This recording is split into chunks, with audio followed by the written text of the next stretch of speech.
दोस्तों नमस्कार, मैं कमल कुमार, न्यूज़ 7 इंडिया में आपका स्वागत है। पश्चिम बंगाल की राजधानी कोलकाता में एक लॉ कॉलेज में छात्रा के साथ रेप के आरोप में पुलिस ने 3 लोगों को गिरफ्तार किया है। इसमें कॉलेज का एक पूर्व छात्र भी शामिल है। इस बीच अभियुक्त के तृणमूल कांग्रेस छात्र परिषद यानी टीएमसीपी से जुड़े होने के दावों ने मामले को राजनीतिक रंग दे दिया है। विपक्षी दलों ने तृणमूल कांग्रेस और उसके नेतृत्व वाली सरकार को कटघरे में खड़ा करते हुए मुख्यमंत्री ममता बनर्जी से इस्तीफा की मांग की है। कई अन्य संगठनों ने इस मामले के खिलाफ विरोध प्रदर्शन किया है। हालांकि टीएमसीपी ने इन दावों को खारिज किया है और कहा है कि मुख्य अभियुक्त कई सालों से उनके संगठन में सक्रिय नहीं थे। हालांकि उन्होंने यह बताया कि वह कॉलेज में अस्थायी कर्मचारी के तौर पर काम कर रहे थे। राष्ट्रीय महिला आयोग ने इस घटना का स्वतः संज्ञान लेते हुए कोलकाता के पुलिस आयुक्त से 3 दिनों के भीतर विस्तृत कार्रवाई की रिपोर्ट मांगी है। आयोग की अध्यक्ष विजया राहटकर ने पुलिस आयुक्त को भेजे पत्र में इस घटना पर चिंता जताते हुए इसकी गंभीरता से जांच की मांग की है। साथ ही छात्रा को हर संभव मदद देने का निर्देश दिया है। पुलिस ने बताया कि छात्रा की शिकायत के आधार पर तीनों अभियुक्तों को गिरफ्तार किया गया है। इन तीनों को शुक्रवार को एक स्थानीय अदालत में पेश करने के बाद 4 दिनों की पुलिस हिरासत में भेज दिया गया। इस मामले ने 2024 में कोलकाता के आरजीकर मेडिकल कॉलेज अस्पताल में एक जूनियर डॉक्टर के साथ रेप के बाद हत्या की यादों को ताजा कर दिया है।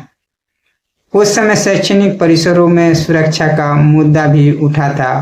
उस मामले के एकमात्र अभियुक्त को आजीवन कारावास की सजा सुनाई गई है।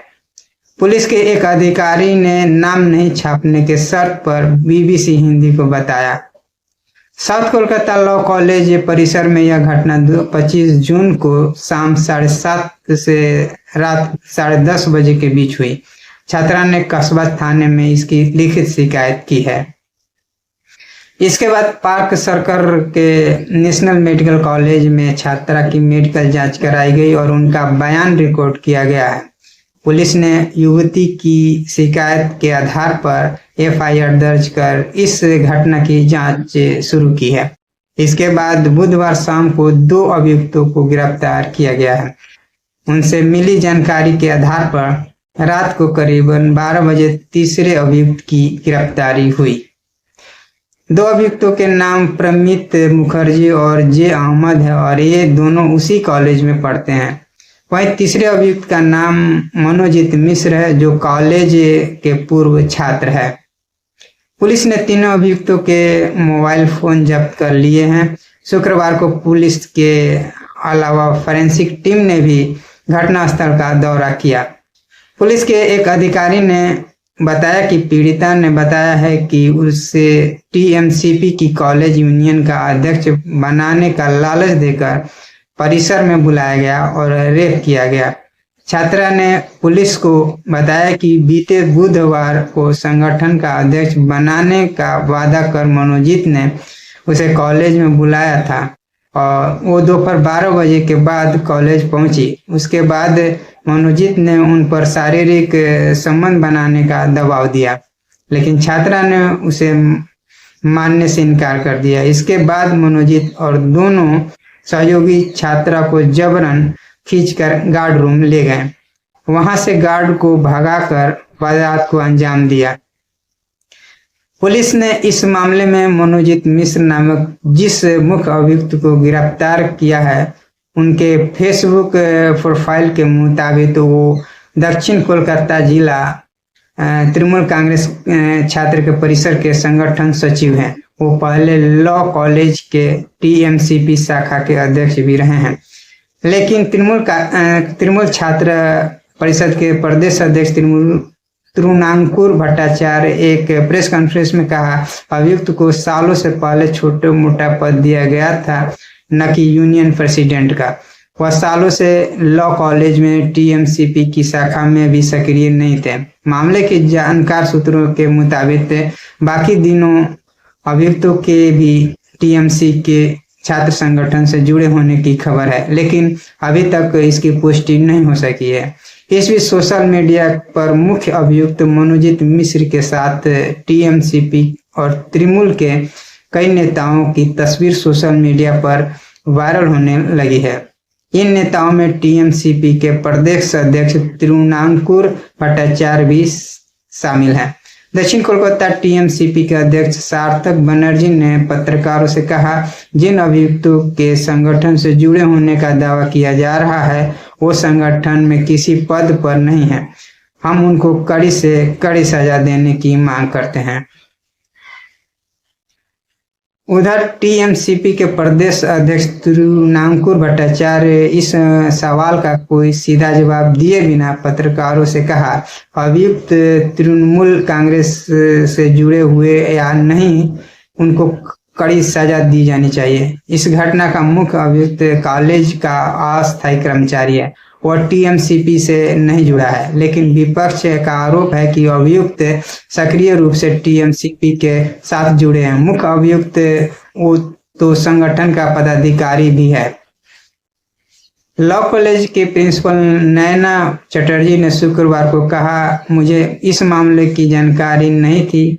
कॉलेज में सुबह 10 से शाम 4 बजे तक क्लास चलती है और यह घटना उनके बाद हुई। उन्होंने बताया कि इस घटना का मुख्य अभियुक्त कॉलेज में अस्थायी कर्मचारी के तौर पर काम कर रहा था। उसे 45 दिनों के लिए नियुक्ति दी गई थी। प्रिंसिपल के मुताबिक इस बात की जांच की जा रही है कि कॉलेज का समय खत्म होने के बाद वो परिसर में क्या कर रहे थे। कलकत्ता विश्वविद्यालय की वाइस चांसलर शांता दत्त डे का कहना है कि इस घटना पर कानूनी विशेषज्ञों से सलाह मशवरा किया जा रहा है। कॉलेज के प्रिंसिपल से घटना की पूरी रिपोर्ट मांगी गई है और उन्होंने बताया कि मंगलवार तक एक जांच समिति का गठन किया जाएगा। उसके बाद विश्वविद्यालय प्रबंधन कॉलेज के प्रिंसिपल को इसकी लिखित सूचना देगा। और इस बीच मनोजीत के पिता ने पत्रकारों को बताया कि करीब 5 साल से बेटे से उनका कोई रिश्ता नहीं है, वह घर भी नहीं आता है, कभी कभार बाहर से ही हालचाल पूछकर लौट जाता है। हालांकि उन्होंने आदेश जताया कि उनका बेटा कॉलेज की अंदरूनी राजनीति का शिकार हो सकता है। पिता ने पत्रकारों को बताया कि मनोजीत छोटी उम्र से ही तृणमूल कांग्रेस के प्रति आकर्षित था और कॉलेज में पढ़ने के दौरान सक्रिय राजनीति में शामिल हो गया। मुख्यमंत्री ममता बनर्जी रथ यात्रा के सिलसिले में फिलहाल दीघा में हैं। विधानसभा में विपक्ष के नेता शुभेंदु अधिकारी ने इस पर कटाक्ष करते हुए कहा, तमाम पुलिस अधिकारी मुख्यमंत्री की सुरक्षा में जुटे हैं और इसी वजह से ऐसी घटना हो गई है। शुभेंदु अधिकारी ने पत्रकारों से बातचीत में कहा, कानून व्यवस्था की पूरी तरह से ढह गई है और जिनकी जिम्मेदारी लेते हुए ममता बनर्जी को अपने पद से इस्तीफा दे देना चाहिए। अब उनको अपनी कुर्सी पर बने रहने का कोई अधिकार नहीं है। इस घटना ने साबित कर दिया है कि ममता बनर्जी सरकार के शासनकाल में महिलाएं सुरक्षित नहीं हैं।